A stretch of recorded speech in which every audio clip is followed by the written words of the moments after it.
Optik Melawai. Sapa Indonesia Pagi kembali hadir saudara, kali ini di segmen Kompas Bisnis masih bersama saya Putri Oktaviani. 2025 saudara adalah tahun fiskal pertama secara penuh Presiden Prabowo Subianto. Banyak sekali program-program yang menjadi janji kampanye.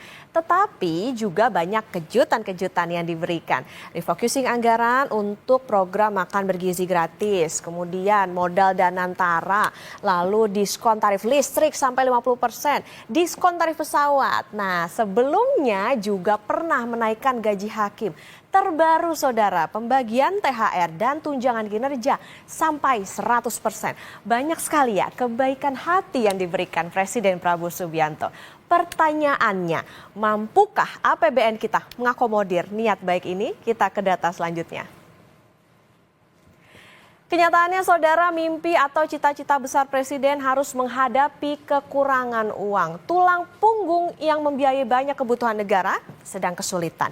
Penerimaan pajak pada Februari 2025 anjlok lebih dari 30%. Kita bandingkan dulu saudara, penerimaan pajak di tahun lalu atau di tahun 2024 ini mencapai 269 triliun rupiah atau 13,5% dari target APBN di tahun 2024. Nah, Februari tahun ini penerimaan pajak yakni 187,8 triliun atau terrealisasi 8,6% dari target APBN 2025.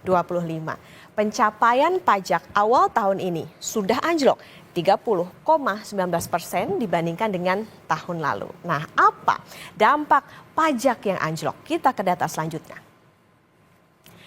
Masalahnya lagi, belanja negara pada Februari 2025 ini mencapai 348,1 triliun rupiah.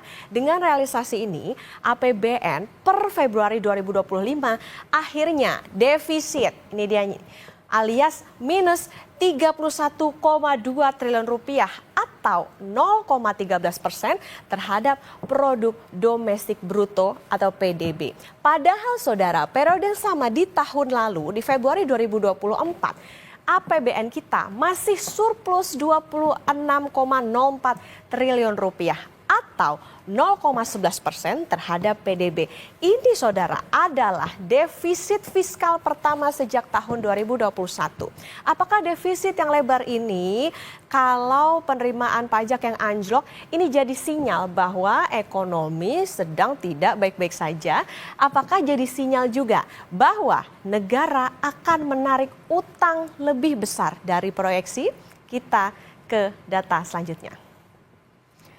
Nah, yang pasti saudara, setelah tidak membuka APBN kita di Januari, Sri Mulyani sama sekali tidak menyinggung permasalahan Kortex yang dikeluhkan secara luas.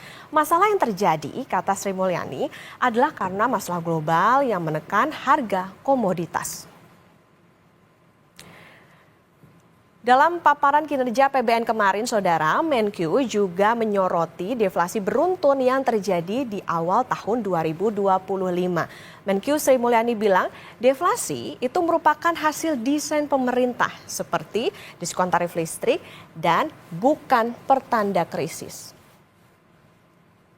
Kebijakan pemerintah menurunkan administered price. Jadi umpamanya 2 bulan, ya 2 bulan kita memberikan diskon listrik. Itu pasti menurunkan harga. Kemudian kita melakukan langkah-langkah untuk menurunkan beban teman-teman yang akan mudik lebaran. Dari mulai tadi penurunan PPN tiket, kemudian harga tol, dan lain-lain. Konita, jadi kalau deflasi itu karena administered price yang turun bukan krisis, iya kan?